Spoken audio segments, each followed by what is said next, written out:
Bom, prazer estar aqui, uma grande honra estar celebrando os 40 anos de Mato Grosso, de uma marca tão forte, tão importante aí para o nosso Brasil. E para mim uma honra estar podendo falar. Obrigado pela confiança. O que eu trouxe aqui para vocês hoje é uma visão muito prática, até sendo repetitivo em alguns slides que eu não consigo me desvincular. Eu vou sair um pouco da pecuária, eu vou para a suinocultura, eu vou para outros negócios, porque nos ajudam muito a esclarecer muitas das questões importantes. Eu vou pedir autorização para utilizar algumas outras raças que não o Nelore, que talvez o caminho que nós estamos percorrendo, eles já percorreram e pode ser de grande valia para as nossas estratégias de negócio. Mas vamos lá, vou começar. Eu tenho 30, 40 minutos aqui para falar para vocês e eu quero passar isso de uma forma prática e didática. Essa é a cadeia de produção. Eu atuo há 30 anos nessa cadeia de produção, sendo que 10 anos dentro da porteira, depois eu passei 10 anos dentro da indústria frigorífica e nos últimos 10 anos eu me aproximei muito do consumidor final, desenvolvendo marcas de carne, desenvolvendo carne de qualidade, mas ainda sou consultor de fazenda, ainda sou consultor de frigorífico e estou muito forte atuando no varejo. E isso me dá uma visão diferente, de uma visão cronológica da atividade. Eu fui até a ponta final entender o que influencia o consumidor na tomada de decisão, o que influencia a indústria frigorífica na tomada de decisão, e estou trazendo essas informações para dentro da fazenda. E eu acho que os programas de melhoramento genético vão mudar ou vão evoluir muito mais rápido na hora que a informação de dentro da indústria vier para as nossas tomadas de decisão, porque tem algumas informações como rendimento de desossa que são fundamentais, que é uma visão matemática, é uma métrica que, se aplicada dentro da fazenda como critério de seleção, nos ajuda a selecionar animais mais eficientes. Muitas das respostas que a gente busca estão dentro da própria cadeia de produção. Vou mostrar para vocês que o que nós somos hoje, Brasil, é irreversível. O Brasil é o único país no mundo com potencial de dobrar a produção de carne. Todos os trabalhos, os estudos da FAO, da ONU, vão mostrar esses números aqui, ó. Aumento populacional com aumento pela demanda de alimentos. A agricultura precisa produzir mais, suinocultura precisa produzir mais, avicultura precisa produzir mais, pecuária de corte precisa produzir mais. Trazendo a brasa para o nosso bife, a demanda de alimentos para 2050 vai exigir um aumento de produção de carne na ordem de 40%. O mundo precisa produzir 40% mais carne para atender a demanda mundial de 2050. E quais ferramentas nós temos para aumentar a produção de carne? São as ferramentas de nós técnicos. Preciso de genética, preciso de nutrição, preciso de sanidade, preciso de pastagem, preciso de manejo. Não tenho o que fazer para eu aumentar a produção, aumentar a produtividade, aumentar a eficiência, diminuir o custo de produção, do que produzir mais em menos área. E isso vai passar por tecnologia, e tecnologia começa na genética, na nutrição e na sanidade. Respondendo a primeira pergunta do Lourenço, da onde vai vir o bezerro, a gente esquece que a carne de hoje foi o boi gordo de ontem, que foi o boi magro de anteontem, que foi o bezerro. para eu aumentar 40% a produção de carne no mundo, precisa nascer 700 milhões a mais de bezerros no mundo. Qual país tem condição de aumentar a quantidade de bezerros nascidos nessa proporção? Esse é um grande desafio. Vamos tirar o foco da pecuária, vamos entender um pouco sobre o que a suinocultura fez para alcançar esses índices de produtividade. Suinocultura em 1960, uma fêmea deixava 14 leitão por ano. Hoje, próximo de 40.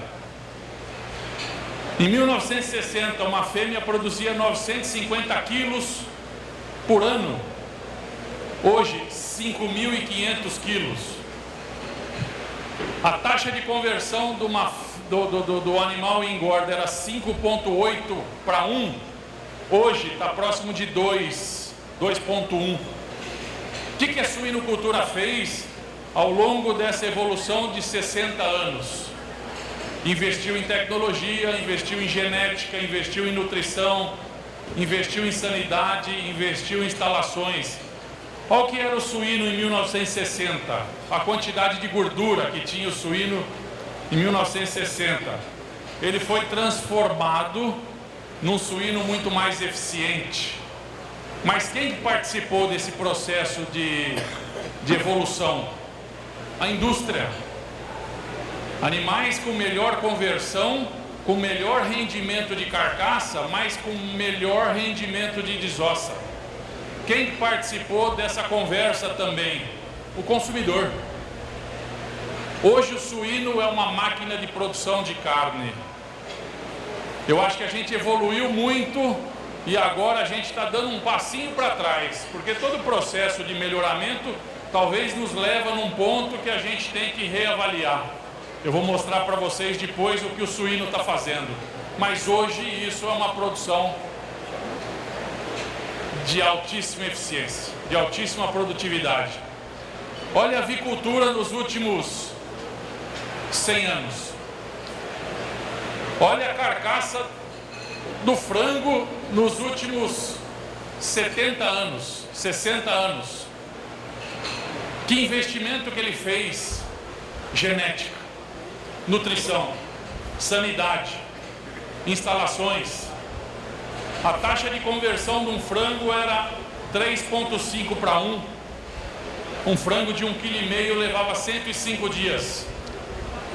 Hoje, 40 dias, 1,6 kg de conversão, um frango de 2,4 kg. No suíno, se eu perguntar para um produtor de suíno qual que é a taxa de conversão dos animais dele, ele vai te responder, porque ele tem gestão, ele tem meta, ele tem métrica, ele tem objetivo. E ele usa a genética e a nutrição a favor do atendimento aos seus objetivos. Se você perguntar para um produtor de frango qual que é a taxa de conversão dos animais dele, ele te responde, porque ele tem gestão, ele tem objetivo, ele tem meta. Não perguntem para um produtor de bovino qual que é a taxa de conversão dos animais dele, porque ele não sabe, ele não mede, ele não tem meta, ele não definiu o objetivo. Isso é muito sério, porque a nossa carne está junto com a carne de frango e com a carne de porco na gôndola do supermercado. Só que o frango e o porco são muito mais baratos do que a carne bovina. E aí que entra uma nova fase da pecuária. Olha que interessante isso daqui. Estados Unidos, isso está atualizado com o Beef Report que saiu esse mês, da BIEC. Estados Unidos tem um rebanho hoje de 86 milhões de cabeças e produz mais carne que o Brasil com 190 milhões de cabeça. Eu vou dizer de novo o que eu acabei de dizer. O Brasil tem o dobro do rebanho dos Estados Unidos e produz mais carne que o Brasil. Por quê? Por diversos fatores. Fatores reprodutivos, intensificação. mas talvez o principal fator é peso de carcaça. A cada 2 animais abatidos nos Estados Unidos equivale a 3 animais abatidos no Brasil. Se vocês começarem a pensar o que vem acontecendo ao longo dos últimos anos, a gente percebe que nós estamos aumentando o nosso peso de carcaça, principalmente para diluir o custo do quilo do bezerro comprado. Isso passa a ser uma tendência muito forte na hora de escolher a genética dos animais que a gente vai colocar nas nossas vacas. O americano olhou para esses 2 animais e disse: 2 animais podem ter o mesmo peso vivo, mas com a curva de crescimento dos tecidos completamente distintos.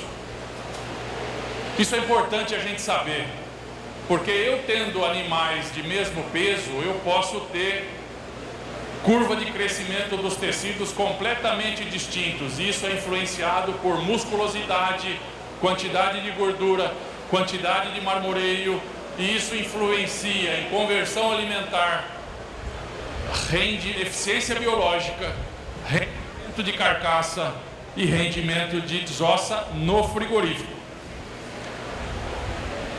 Olha esse trabalho bacana que o Márcio fez, e eu quero trazer para vocês, porque isso é muito didático e mostra talvez a fase que nós estamos vivendo nos nossos programas de seleção. Olha o grande campeão Angus da Exposição Nacional dos Estados Unidos em 1960. É um animal que batia na cintura das pessoas. Olha o grande campeão Angus de 1980. O que aconteceu dentro da Associação Americana de Angus, que eles disseram: eu acho que os nossos animais estão muito pequenos, precisamos aumentar. Mas baseado em quê? Qual estratégia? Qual o objetivo? Eu olho para esse animal, eu imagino que cruzaram com quianina. Não é possível. Olha esse animal em 1990, continuou crescendo. As pessoas, em 1960 o animal batia na cintura, e em 1990 as pessoas sumiram de trás do boi. Olha em 1996 o que começou a acontecer. E guardem essa data, 1996. Opa, começamos a enxergar o rosto das pessoas. 2010, um animal muito mais equilibrado, mais comprido, mais musculoso, mais profundo. 2020, um animal muito mais próximo do que a gente enxerga hoje dentro dos animais Angus. Mas o porquê dessa mudança? Qual que foi a chave dessa mudança? Olha que interessante isso. Foi em 1995 que eles implementaram a ultrassonografia de carcaça. E de 1995 até os dias de hoje, eles aumentaram 150 quilos de peso de carcaça.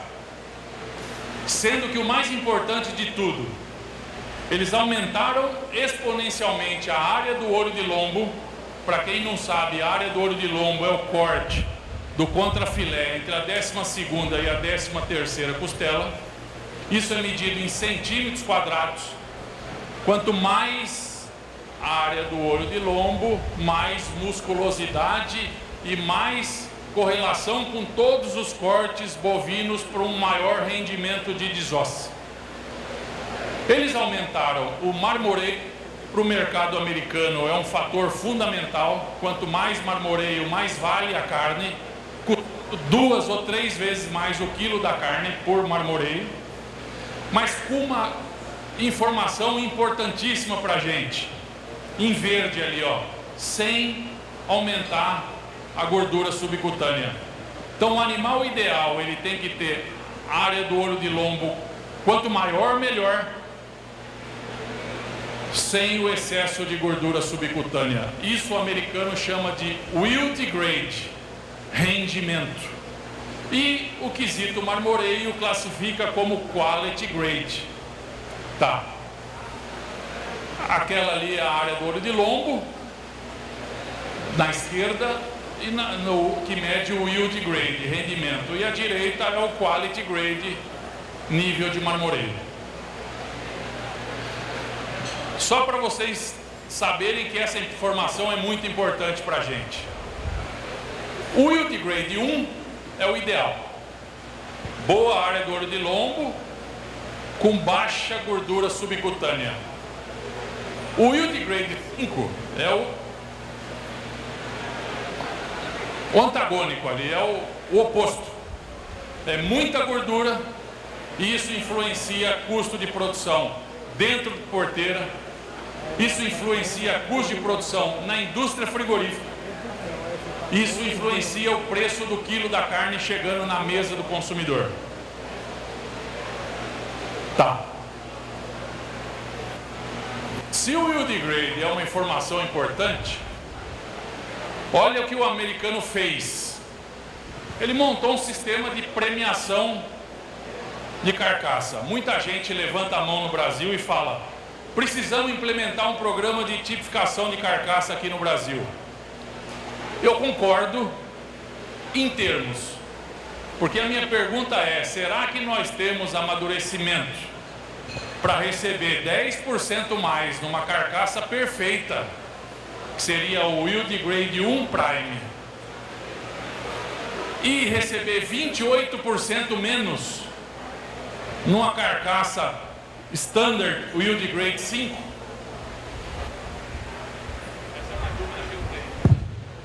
Mas o mais importante desse quadro aqui é isso aqui.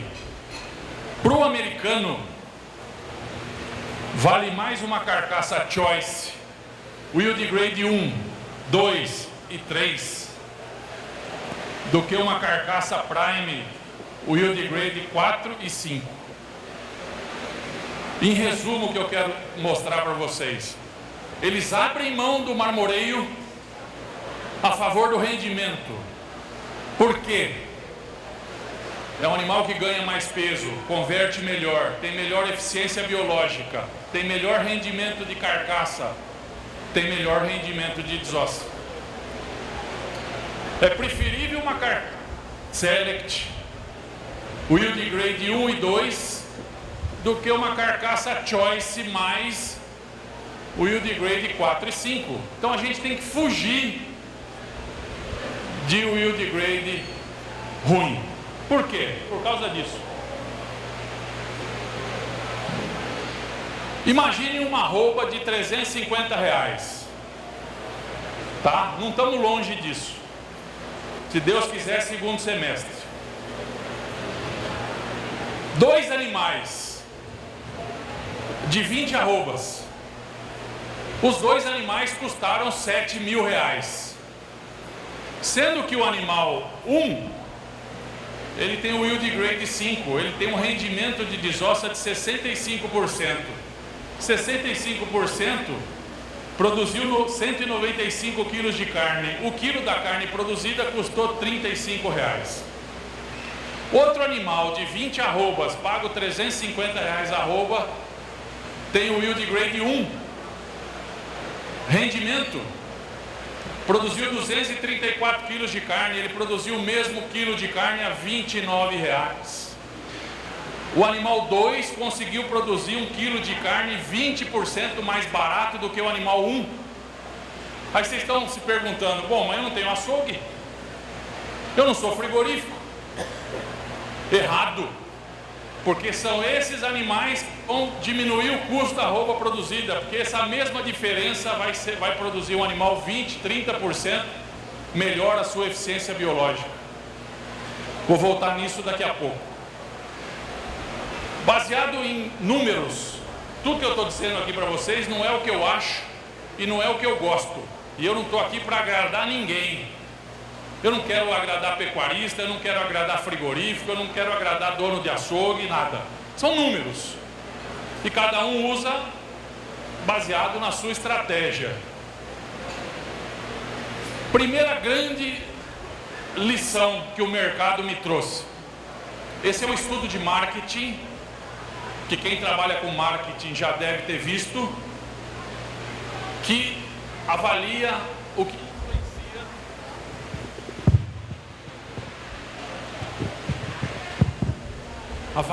influencia na tomada de decisão de compra do consumidor.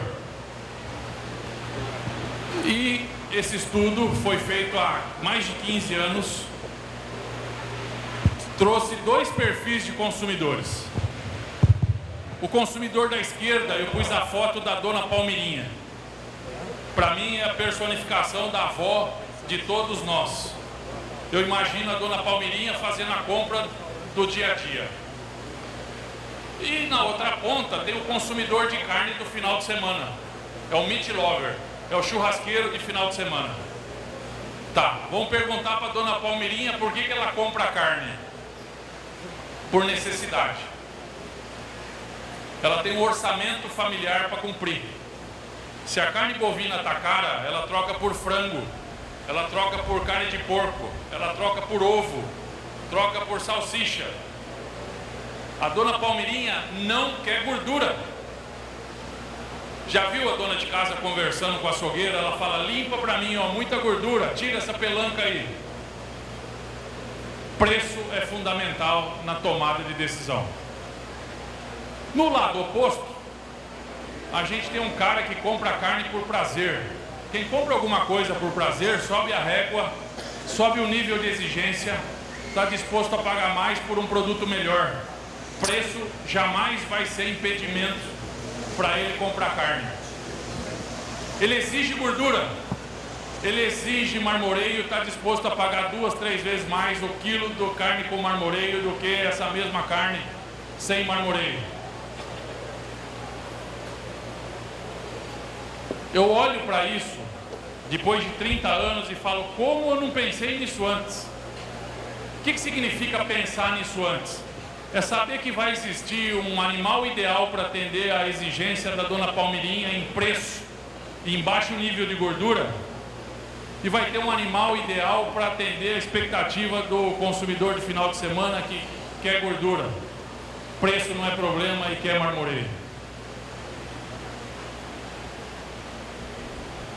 Quem come carne para o dia a dia está muito mais próximo de comprar uma carne do sistema de produção que hoje, para mim, é a maior revolução na pecuária brasileira. Talvez esse sistema de produção esteja muito mais próximo do que aconteceu há 60 anos na suinocultura, há 60 anos na avicultura. É o boi 777. O pessoal lá da APTA de Colina, professor Flávio, professor Gustavo, desenvolveram esse sistema de produção. E o que é esse sistema de produção? É um animal de uma genética superior, um macho inteiro, área do olho de lombo, altíssima conversão alimentar, excelente eficiência biológica, excelente rendimento de carcaça. Essa tecnologia produz hoje a carne mais barata do mundo. Não tem um país no mundo que consiga produzir 1 quilo de carne tão eficiente, tão competitivamente quanto o Brasil nesse sistema de produção. Olha o que começou a acontecer nas fazendas de pecuária de corte que utilizam essa tecnologia hoje.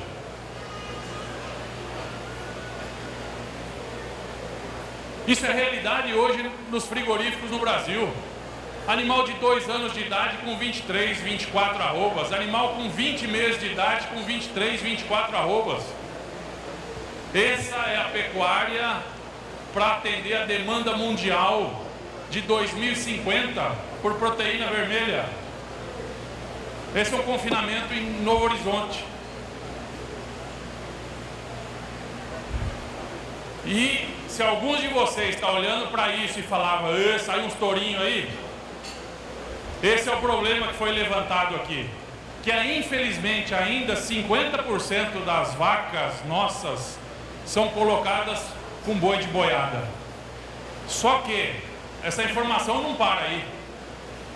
95% do refúgio do confinamento são filhos desse boi de boiada. Para que assumir o risco e carregar 9 meses de gestação, 7 meses até a desmama do animal que não vai te entregar resultado? Olha esse curral de embarque.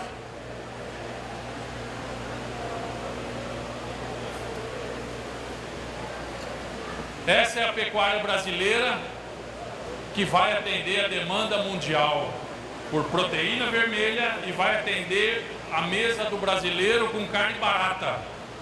Aí alguns de vocês estão me perguntando, bom, mas essa carne não é boa. Quem está comprando o quilo de carne não está preocupado em qualidade, está preocupado com preço. Olha isso, 136 bois, 700 quilos de peso vivo, 415 de carcaça, 58,8 de rendimento, 80% de leite, num frigorífico comercial. Olha que revolução! Qual país do mundo compete com a gente? Nenhum. Existe um país que compete com a gente, mas não dá para comparar tamanho: Paraguai. Paraguai tem todas as condições do que nós para fazer esse tipo de pecuária, mas não dá para competir tamanho. Ah não, mas tem gente que gosta de cruzamento. Tá aí um boi commodity de cruzamento, 626 quilos, 363 de carcaça, 58% de rendimento, 100% dente de leite. Eu fui do conselho técnico da raça Brangos. Imagine se as raças sintéticas no Brasil fossem feitas com esse Nelore de hoje. Infelizmente, as raças sintéticas trazem uma herança do Nelore ruim.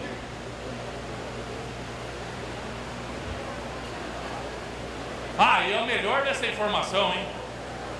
Ele conseguiu tudo isso com uma eficiência biológica de 126 quilos de matéria seca consumida por arroba produzida. Hoje a média de um boitel é 150 quilos de matéria seca por arroba produzida. Esse animal foi produzido comendo 25 quilos menos matéria seca para produzir uma arroba. Quanto está a matéria seca aqui no estado hoje? R$1? R$1. Ele produziu um animal custando R$25 a menos por arroba. É quase 10% o preço atual da arroba. Olha esse perfil de carcaça. Esse animal rende 60% de rendimento de carcaça. Esse animal rende 80% de rendimento de desossa. Isso é uma máquina de produção de carne. A carne para o dia a dia, a carne para exportação. Ó a fila do supermercado, quando a dona de casa conversa com o açougueiro. Limpa para mim, tira daqui, tira dali, 50% virou retalho. Qual açougue, varejo, supermercado resiste a uma situação como essa? Nenhum. Por isso que vai existir uma carcaça ideal para atender esse perfil de cliente. Ó a gôndola do supermercado de cortes para o dia a dia. Ausência de gordura. E no final de semana?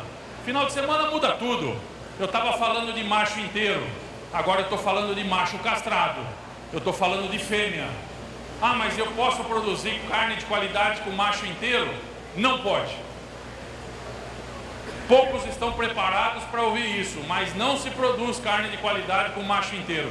Quem está lá na ponta disposto a pagar R$150 num quilo de uma carne, não aceita as características de um macho inteiro, por problema de acabamento, de ausência de marmoreio e muitas das vezes problema de pH. A indústria, quase que 50% das carcaças de animais abatidos tem algum nível de DFD. Isso muito em função da combinação macho inteiro a pasto ou macho inteiro suplementado. Aqui fêmea. Olha a carcaça. Olha como muda a estratégia. Olha como muda o produto. Olha que interessante esse estudo americano. O animal da esquerda, engordado, abatido e fatiado, tem 66% de carne magra, 18% de gordura e 16% de osso. O animal da direita, 43% de carne magra, 44% de gordura e 13% de osso. Pergunto para vocês, qual desses dois é melhor? Pergunto, qual desses dois é melhor? A resposta é o seguinte: melhor para quem? Para o pecuarista, produzir o animal da esquerda é muito mais barato que o animal da direita. Melhor conversão, melhor eficiência biológica, melhor rendimento de carcaça, menor o custo da arroba produzida. Compensa produzir o animal da direita, desde que você seja remunerado pela perda de eficiência.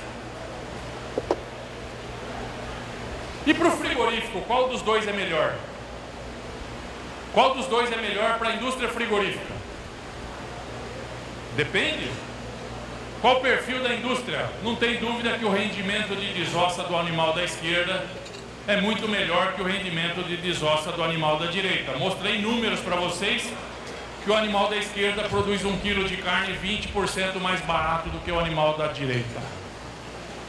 E para o consumidor, qual dos dois é melhor? Qual consumidor? A dona Palmeirinha? É o da esquerda. É o meat lover, churrasqueiro de final de semana? É o da direita. Falei errado, né? Da esquerda, dona Palmeirinha. Da direita, o churrasqueiro de final de semana. O que tem em comum entre esses dois animais? Nada. O mais eficiente nunca vai ser o que vai produzir a melhor carne. Para eu produzir a melhor carne, em algum momento eu abro mão da eficiência máxima. Olha essa foto, ficou emblemática. O que eu quero dizer com essa foto? Eu não quero dizer que o certo é produzir Ferrari e o errado é produzir Fusca. Eu também não quero dizer que o certo é produzir Fusca e o errado é produzir Ferrari. Eu quero dizer que é possível produzir Ferrari e ter resultado produzindo Ferrari, desde que você venda Ferrari para cliente de Ferrari. Da mesma forma que é possível produzir Fusca, ter resultado produzindo Fusca, vendendo Fusca para cliente de Fusca. Qual que é o grande problema? É cliente de Fusca recebendo Ferrari e cliente de Ferrari recebendo Fusca. Isso ocorre todos os dias. E no Brasil, o grande desincentivador ainda para produzir Ferrari é que a Ferrari no Brasil custa um Fusca mais 10%. Não existe incentivo para nós produzirmos Ferrari. Então vamos produzir Fusca, e vamos produzir Fusca da maneira mais eficiente. Para mim restam dois caminhos em pecuária de corte: investir em tecnologia para buscar a máxima eficiência, ou investir em tecnologia para buscar excelência. Não fiquem no meio do caminho. Se você ficar no meio do caminho entre a máxima eficiência e a excelência, você assume um custo de produção maior do que você poderia produzir, ou você vai produzir um animal que não atinge a excelência, consequentemente a agregação de valor que você poderia atingir. E o que eu mais vejo nos frigoríficos hoje no Brasil são pecuaristas entregando um animal entre os dois. A gente pode fazer isso, mas infelizmente a gente não recebe um centavo a mais no quilo, na arroba produzida, entregar um animal, um macho inteiro, gordura mediana. Eu, pensando em eficiência máxima, se o meu resultado do confinamento é 30%, 40% de carcaças medianas, eu mando meu gerente embora. Porque eu preciso ser eficiente, eu quero produzir 90% de carcaça escassa, porque eu estou na máxima eficiência. Ah, eu quero gordura? Perdi eficiência, eu preciso de remuneração. Isso é muito importante agora. Eu comecei a produzir carne de qualidade no Brasil e fiz uma viagem para os Estados Unidos, na Texas A&M, conversando com muitos professores da universidade. E eu mostrava as fotos dos animais que eu produzia, das carnes. E os americanos falavam: que carne linda! Com qual yield grade? Aí eu mostrava para outro professor, ele falava, lindo, com qual yield grade? Aí eu mostrava para outro, ele falava, maravilhosa carne, com qual yield grade? Eu parei de mostrar. Parei de mostrar porque eu não sabia com qual yield grade, eu não sabia a resposta. Aí eu pergunto para vocês que produzem qualidade de carne, com qual yield grade? Sabe por quê? Infelizmente, as carnes mais lindas e maravilhosas que o Brasil produz hoje são as piores de yield grade. Nós estamos produzindo carne de qualidade a qualquer custo. E marmoreio sem AOL é igual olho azul em gente feia. Não serve para nada. Montem a sua estratégia, qual que é a sua meta, qual que é o seu objetivo e use a genética ao seu favor. Mas não produza a qualquer custo. Olha o que o porco está voltando a fazer hoje para buscar a carne de qualidade perdida. Só que no porco está tudo mais fácil, sabe por quê? Esse é o investimento que eu estou fazendo numa carne de porco de altíssimo nível. Só que eu sei que essa matriz produz 20% menos leitão do que o porco industrial. Eu sei que a conversão desses animais é muito pior do que o porco industrial. E a gente chegou num número. Quanto que é esse número? 20%. Então eu faço o contrato. Se você me entregar isso, eu pago o porco commodity mais 20%. Eu estou utilizando o erro que nós cometemos na bovinocultura e alinhando o futuro do projeto da suinocultura, corrigindo a perda de eficiência no processo. Olha que interessante isso. Nunca se falou tanto em exportação de carne. Nunca se falou tanto em consumo de carne bovina. Nunca se falou tanto em terminação. Confinamento de 5 mil cabeças está indo para 10 mil cabeças, de 10 mil cabeças está indo para 20 mil cabeças. Nunca se falou tanto em TIP. Hoje no estado do Mato Grosso a quantidade de terminação intensiva a pasto já é maior que a quantidade de boi confinado. Só que não entra na estatística. Só que para eu ter uma TIP eu preciso do boi magro. Nunca se falou tanto em intensificação de recria. Pergunto para vocês, quem está falando em cria? Da onde vai vir o bezerro para atender essa intensificação na recria, essa intensificação na terminação, para esse aumento da demanda de carne? Só que isso vai nos trazer um problema. Vocês estão preparados para pagar num bezerro a arroba do boi mais 50, 60, 70%? É o que vai acontecer. Olhem para o preço hoje e no ano que vem vocês vão ter saudade do preço de hoje. 2027 é o pico. Estão falando de 650 reais o quilo do bezerro. Temos tecnologia para isso? Para diluir esse quilo do bezerro? Só vai ter um bezerro que vai ter a competência de diluir esse preço. Arroba do bezerro, ou quilo do bezerro, vezes 15 ou vezes 30. Só vai ter um animal que vai ter essa condição de diluir, é o animal da genética. Sabe quando vocês vão no leilão e alguém não foi e fala, qual foi o preço médio do leilão? Aí fala, não, foi 15 reais o quilo. Tá bom. O que garante essa informação? 15 reais o quilo. Não garante nada. Pode ser que eu pague 17 reais o quilo do bezerro e tenha lucro. E pode ser que tenha outro lote que eu paguei 13 reais o quilo do bezerro e eu tenha prejuízo. Porque o quilo do bezerro, ele não avalia o pacote genético. E o bezerro de genética vai valer muito. Sabe aquele pecuarista que o leilão estava indo a 13 reais, ele pagava 16? Sabe quando o bezerro estava indo a 15, ele pagava 18? Vocês devem conhecer alguém com esse perfil. Talvez ele esteja 20 anos na sua frente e você não percebeu. Porque ele vai diluir aquilo em conversão, rendimento de carcaça.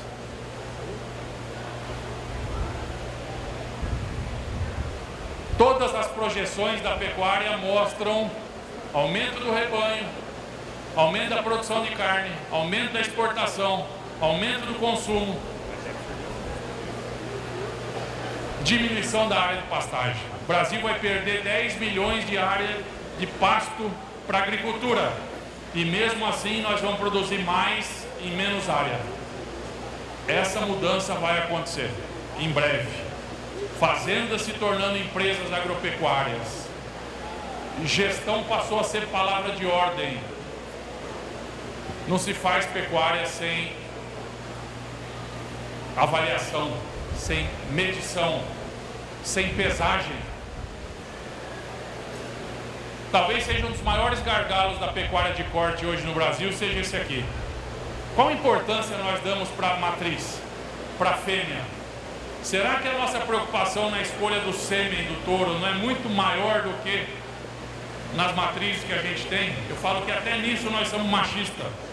A gente acha que escolher o touro ou escolher o sêmen do touro garante a qualidade do bezerro. Não esqueçam das mães. 50% da genética vem da mãe. E a gente está acostumado a fazer lote de rodeio, inseminar com o mesmo touro, e seja o que Deus quiser.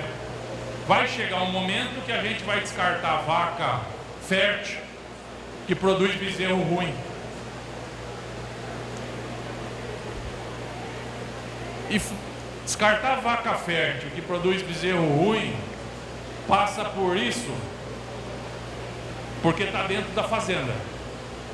Eu consigo medir peso de desmama, porcentagem do peso de bezerro pelo peso da mãe, mas ela passa por isso aqui, ó. Sabe o que significa essa foto? No projeto de qualidade que eu trabalho, sou sócio, a gente mata 1000 fêmeas F1 por semana. 1000 fêmeas F1 por semana, eu tenho 5% de carcaças Prime. 10% de carcaças Choice e 85% de carcaças Select e Standard. O que significa isso? A vaca Nelore. Precisamos urgentemente olhar para a vaca Nelore e melhorar essa vaca Nelore, porque ela vai me trazer o desempenho que eu preciso, ela que vai me pagar a conta da arroba produzida, ela que vai me pagar a conversão alimentar, ela que vai me garantir o sucesso do bezerro. Para não acontecer isso em lotes completamente padronizados por fora, no caso esse dado da DGT, ó, peso de 600 quilos na média, só que tem animal de 90 centímetros quadrados de AOL e animal de 55 centímetros quadrados de AOL. Dois animais um de 592, um de 602, com quase 40 centímetros quadrados de AOL. Sabe o que significa na prática isso? Eu mandei aquele lote de 600 quilos para o frigorífico e veio o resultado: 55% de rendimento de carcaça, 54% de rendimento de carcaça. Você fala, opa, frigorífico é legal, bacana, gostei. Aí na semana seguinte, você manda o de 592, o rendimento de carcaça vem para 51%. Você fala, frigorífico me roubou. Até quando os nossos problemas de dentro da porteira vão ser transferidos para fora da porteira? O que determina rendimento de carcaça não é peso vivo, é musculosidade, é área de ouro de lombo. Isso é muito sério. O gargalo da pecuária passa por nutrição. A gente vai ter muito que aprender sobre esse tema. Vaca que passa fome compromete o potencial de desenvolvimento do bezerro em músculo e em adipócito. Sabe aquele bezerro leve que todo mundo adora comprar porque é barato, só que o preço do quilo é o mais caro? Fujam disso. Ganho compensatório é mentira. Ganho compensatório faz ganhar víscera, fígado. Invista no bezerro com ganho de carcaça. Olha essa foto, 50 dias pós-colheita de soja em Rondonópolis. Colheu soja, semeou a lanço, riscou, 50 dias depois estava assim. Sabe o que é isso? Se isso fosse uma realidade nos 160 milhões de hectares de pasto do Brasil, seria suficiente para a gente pegar o rebanho de todos os países do mundo e colocar nas pastagens brasileiras sem 1 metro quadrado a mais do que já existe hoje. Olha o potencial que nós temos. E nós aprendemos que produzir na TIP, a gente produz uma arroba 10, 15, 20% mais barato do que a mesma arroba no confinamento. Talvez esse seja o modelo real de produção brasileira. Quando a gente começou o confinamento, a gente importou uma tecnologia dos Estados Unidos e colocou aqui. Vamos aproveitar melhor essa oferta de capim que nós temos. Produzir a mesma roupa por 20% mais barato. Se a gente já era o país que produz a roupa mais barata do mundo, imagine depois disso. Esse é um projeto que saiu na capa da DBO esse mês, da Netolândia, que ele produz 10 mil hectares, 20 mil animais por mês, 1000 animais por dia, um ganho de peso de 1,5 kg, comendo 8,6 kg de ração. O pessoal da Fortuna aqui, professor em TIP, em RIP, tive o prazer de ir lá o ano passado, um centro de pesquisa mostrando que esses números são reais. Sabe aquela história que o boi vai onde a vaca vai? Não tem uma musiquinha? O boi vai onde a vaca vai? Mentira. O boi vai onde o grão vai. O boi vai atrás do DDG. O boi vai atrás do milho. O boi vai atrás da casquinha. Vai dar... Olha o que aconteceu com a pecuária do Brasil. E para finalizar, quem não começar a fazer pecuária de precisão está fora do jogo. Há quantos anos a gente ouve falar de agricultura de precisão? No mínimo 20 anos. Há quanto tempo a gente ouve falar sobre zootecnia de precisão? Recém. Quando a gente consegue a informação da desossa trazendo para dentro da fazenda, olha o que começou a aparecer de números nesse confinamento, que é um dos confinamentos mais importantes de São Paulo. Prestador de serviço, talvez o primeiro confinamento que começou a cobrar por consumo de matéria seca. Macho inteiro Nelore, 43 mil animais engordados, 148 quilos de matéria seca por arroba engordado. Fêmea meio sangue Angus, comeu 196 quilos de matéria seca por arroba engordado. Essa comparação é cruel. Por que ela é cruel? Porque eu estou comparando um macho inteiro com gordura escassa e mediana. Estou comparando com uma fêmea com gordura uniforme. Só que isso mostra que aquele animal come 50 quilos mais matéria seca do que o outro para produzir a mesma arroba. Quanto deveria custar a arroba de uma fêmea F1 gordura uniforme? Essa é a diferença. Esse confinamento, dezembro de 2023, produzia fêmeas F1. Esse mesmo confinamento, em janeiro de 2024, parou de produzir fêmeas F1 e produzir macho inteiro. Por quê? Porque não houve incentivo de produzir esse animal de qualidade e ele se especializou em produzir o commodity com a máxima eficiência. Esse trabalho do Marco Gambale, muito bacana. Olha que números bons desse confinamento. A all média do lote, 56. Ganho de peso, 1,760. Bom ganho de peso. Ganho de carcaça, 1,19. Excelente ganho de carcaça. Rendimento, 55,8. Ok. Eficiência biológica, 139 quilos de matéria seca consumido por arroba engordada. Para quem mostrou aquele número de 150 na média, 139 está ok. Mas olha que interessante se eu conseguisse separar os lotes. Para eu ter uma média de 56 centímetros de AOL, eu tinha animal de 48 e animal de 67. Eficiência biológica média 139. O animal de AOL menor precisou comer quase 20 quilos mais de matéria seca para produzir a mesma arroba. E animal de AOL maior comeu quase 20 quilos menos matéria seca para produzir a mesma arroba.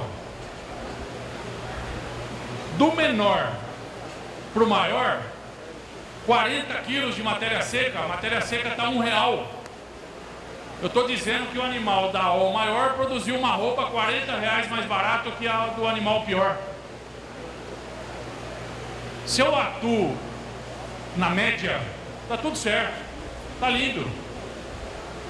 Mas eu preciso individualizar essas informações. Eu preciso evoluir. Eu preciso montar minha estratégia. E quando eu aplico Power BI, todos sabem o que é Power BI? Se não sabem, deveriam saber. Relatórios. Eu vou ter essa distorção do mesmo confinamento. Eu tenho um animal comendo de 94, 278 quilos de matéria seca para produzir a mesma roupa. Isso significa de 100 a 300 reais o custo da roupa produzida. Isso é pecuária de precisão. É eu pôr o dedo na ferida e montar uma estratégia baseada no perfil dos animais que eu tenho na mão. Quem olha para essa foto e me diz uma coisa que vai ser imprescindível para a pecuária do futuro e de futuro? Olhem para essa foto e me respondam o que vai ser imprescindível que está nessa foto aí, quer vocês queiram ou não. Também, sustentabilidade, mas não é a resposta que eu quero. Alguém mais aí, dá uma resposta. Comida e genética, também excepcional, mas não é o que eu quero como resposta. Alguém mais? Bem-estar animal, fundamental, mas não é a resposta que eu quero ainda. Quem mais? Integração também, fantástico, mas não é o que eu quero. O futuro da pecuária do Brasil passa por isso aqui, ó.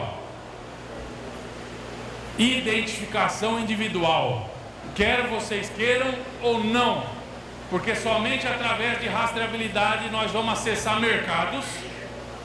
E somente através de rastreabilidade nós vamos conseguir fazer pecuária de precisão. Parem de falar em lote, comecem a falar de indivíduo. Futuro? Futuro é esse aqui. Sabe um vendedor de morango que punha os morangão bonito por cima e os morangos feios por baixo? Todos nós já fomos vendedor de morango. Acabou.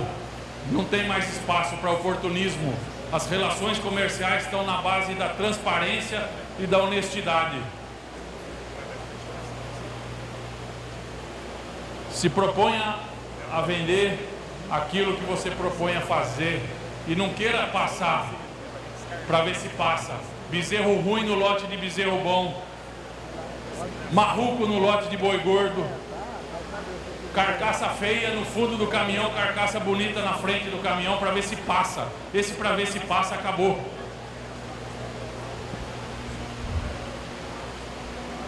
Futuro é eu usar a genética e colocar como meta produzir uma roupa a R$150 num animal de alto nível de qualidade.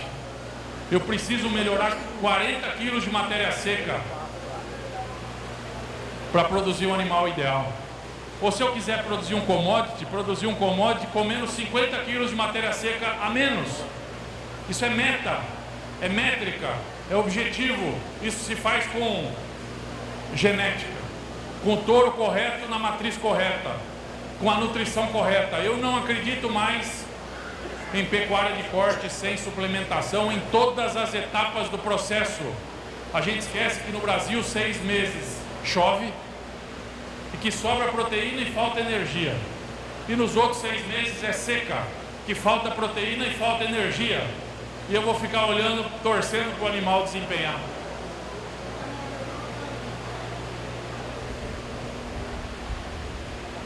E por que não mudar esse jogo e trazer a responsabilidade para o Nelore de fazer a matriz ideal para produzir a carne de qualidade, para produzir produtividade, para ser a base do cruzamento industrial, para ser a base da raça sintética, para ser a carne do Brasil com terroir do seu Chiro. Já existe essa genética, basta identificar e multiplicar. Conversando com o Gustavo aqui, ó, ele está desenvolvendo o projeto de fazer carne com embrião. Eu faço projeto de produzir carne na base de embrião. Mas tá louco? Não tô. Com 10 quilos de contrafilé eu pago a prenhez. Porque o mercado valoriza isso, quer isso, está disposto a pagar isso. Talvez seja importante a gente pensar igual o produtor de leite, que pega as 10% melhor vaca de leite e faz embrião para o rebanho inteiro. Porque é ela que vai entregar. E para finalizar, para mim, esse é o amadurecimento da cadeia como cadeia. Você vai no supermercado nos Estados Unidos, tem uma carne Select, uma Choice e uma Prime. A Select custa $9 a libra. A Choice custa $20 a libra. E a Prime custa $27 a libra. O pecuarista sabe que se ele produzir Prime, ele recebe por Prime. A indústria frigorífica sabe. Quanto mais qualidade, mais ela remunera. E o principal, o consumidor sabe e está disposto a pagar. Se eu quero comer um bife no meu dia a dia, eu vou numa carne Select. Se eu quero comemorar o aniversário do meu filho no final de semana, eu vou lá ter prazer por uma carne Prime. Um dia a gente chega lá.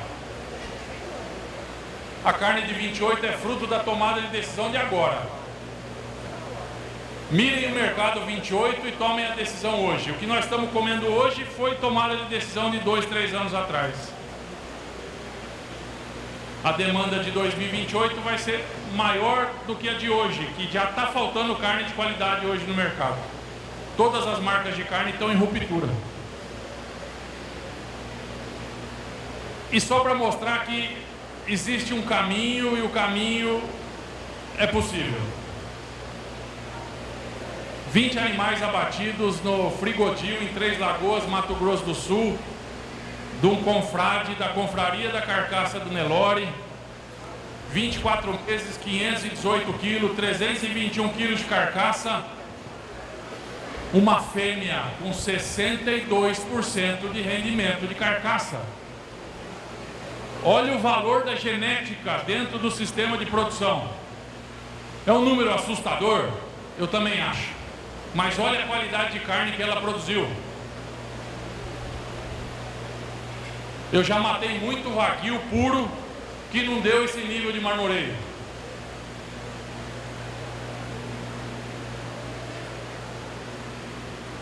Já existe essa tecnologia, agora é ganho de escala.